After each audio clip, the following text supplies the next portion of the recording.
Hi, festive greetings from the think1265 team. We hope you've had a great time so far. I'm Brian and I want to give you an update of how the campaign's doing. Now before we start though, just a reminder that Think1265 is an independent campaign set up by two full-time teachers. We don't speak for any other organisation, and the opinions expressed by Think1265 are not those of our employers, the schools we work in, or our own trade unions. Now, that's clear. Let's begin. It's been 9 months since Helen and I began work on the Think1265 project, and you know what? Every single moment of that time has been utterly wasted. The dozens of meetings we held this year, the conference seminars, the media rounds, the flyers, the badges, the marches we attended, the emails we sent, the tens of thousands of words on our website, this video, the hundreds of pounds we've personally spent to keep the campaign going, all of this was a total waste of time. No! And here's why. Think1265 shouldn't exist in the first place.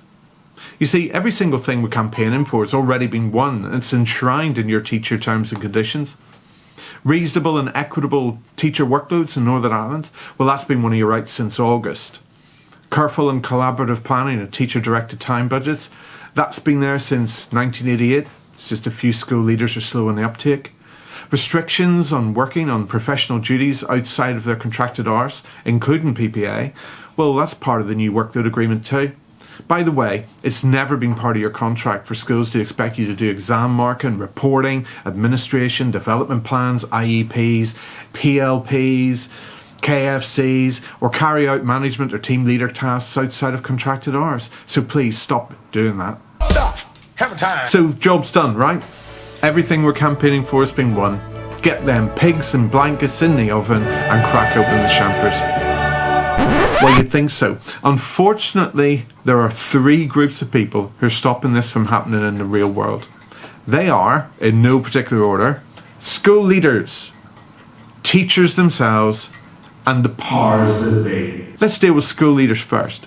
Now, I hope you're sitting down for this shocking bit of news, but it turns out that if a school leader decides to basically ignore some or all of their teachers' rights under the teacher's contract and workload agreements, almost all the time, literally nothing happens to them.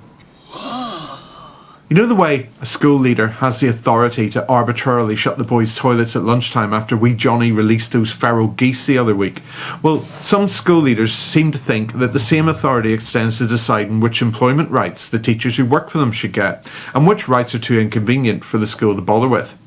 And as far as we can see, their line managers, that's the governors, the wider employers and the DE themselves, don't appear to be doing anything to correct them when this happens.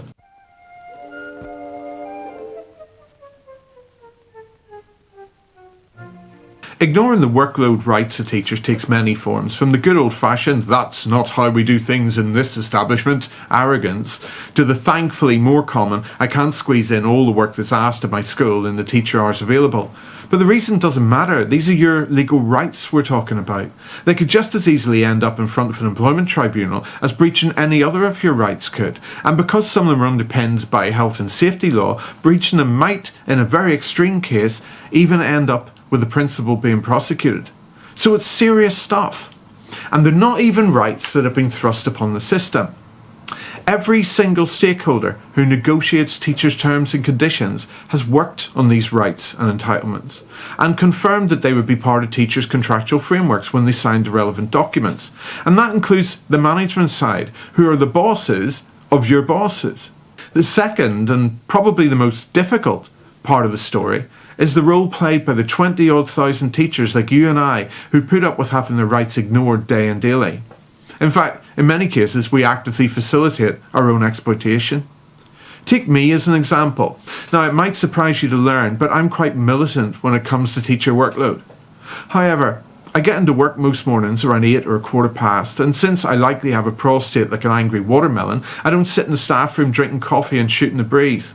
No, I get myself sorted out for the day, I deal with emails, photocopy resources, prep the room, get rid of the feral geese, all that kind of thing. Since my contracted hours don't start till 9 o'clock, that time is unpaid. It's not part of my 1265 hours. I normally do some work through lunch too, which is naughty, right? The pigs in blankets won't eat themselves. Let's say on average I do 20 minutes during lunch break, dealing with emails, planning, preparation, putting out fires, first aid and so on. Now my 1265 hours has now become 1492 hours, and I'm given just under £8,500 of free labour every single year. If I was actually paid for that work, I'd have an additional £500 a month in my pay packet. But I do very little extra compared to some. During the year, we've met countless colleagues in primary or special education who regularly do a couple of hours of extra work every single day just to keep up with their professional duties. Most do a handful of hours every weekend, and a good few spend at least a full week of their unpaid holidays working on schemes and other admin tasks. Not one single second of that time should be necessary if time budgets were taken seriously and if our April workload agreement was implemented properly in schools. So why do we do it? First off, many teachers don't know what their rights are with regard to workload, and it's not really in the interests of school leadership or the powers that be to ensure that they know their workload rights. 2. We all want to do a good job for the students. No teacher likes doing crap lessons, so we always go the extra mile to make an okay lesson turn into a better lesson. 3. Some teachers want to advance up the ladder, and whether it's morally or legally right or not, standing up for your rights gets you labelled as a troublemaker, and troublemakers don't get promoted.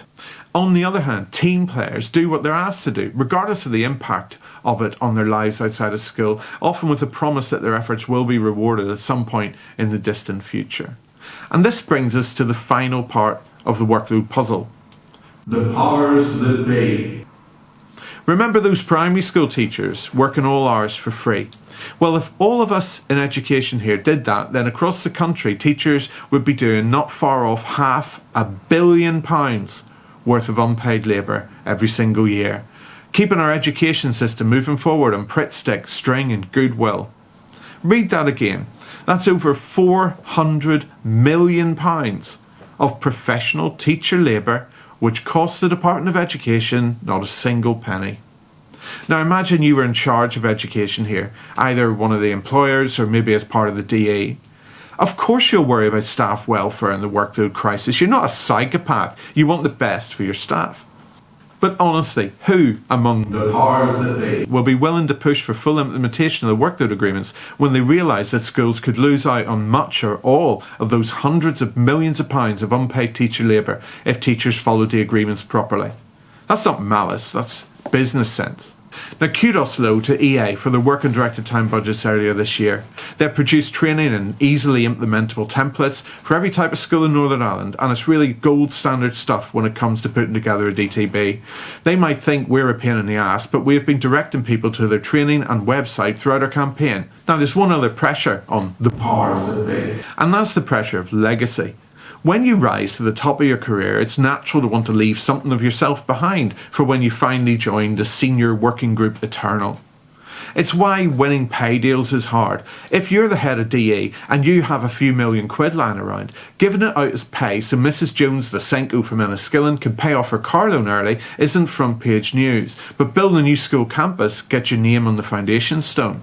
The same is true for workload. Helping teachers have a better work-life balance might be welcomed by your staff, but Bono isn't going to come and do a photo shoot with you because Mr Wesley, the English teacher, has more time to spend talking to his pet goats. ¿Y qué opina usted? ¿Qué opina usted del gobierno canario? ¿Y de los ayuntamientos de la isla? So that's another pressure on the powers that be, which stops them from putting funding into reducing workload. It's not that they don't want to, it's just that there are other things which they can do which will benefit education as well, while also benefiting them, helping their career and helping to build their legacy. So that's the crux of the Think 1265 campaign, and we've been trying for the last 9 months to get each of these diverse groups of people to implement their agreements over workload in the classrooms and corridors of our schools. We've encountered some opposition along the way, including from unexpected quarters, such as some teaching unions. But we have had a vast swell of support as well, from all levels of teachers across the country. So what have we achieved? Well, there are many hundreds more teachers out there who understand what their rights are with regard to workload. There are a few school leaders too who have a better grasp of what they need to be doing with DTBs, and we've worked with a few fantastic principals who are really leading the way on this going forward. Most of all, though, our campaign has kept the issue of teacher workload front and centre in the education landscape, which is where it ought to be until it's fixed. Our education system is too important to have so many teachers leaving the profession over burnout and intolerable work-life balance. As I said at the start of this video, our campaign shouldn't exist, as we've won everything teachers have been asking for anyway. But until the workload agreements are implemented in every school in Northern Ireland, our campaign must continue.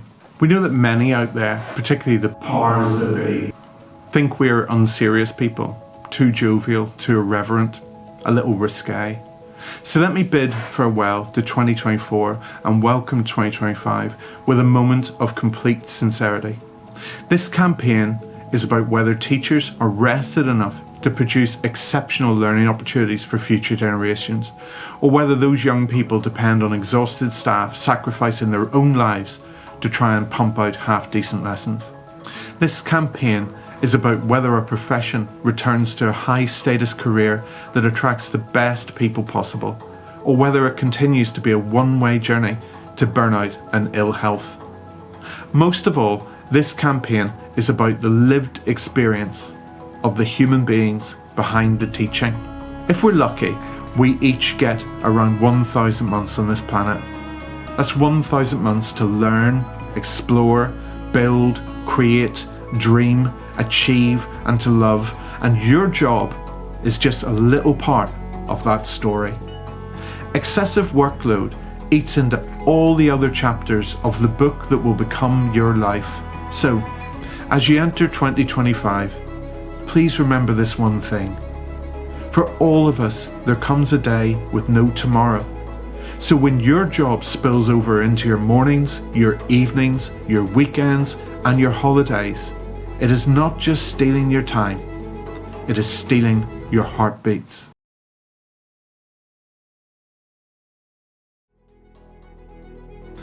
Best wishes for the new year, folks, and we'll see you on the other side.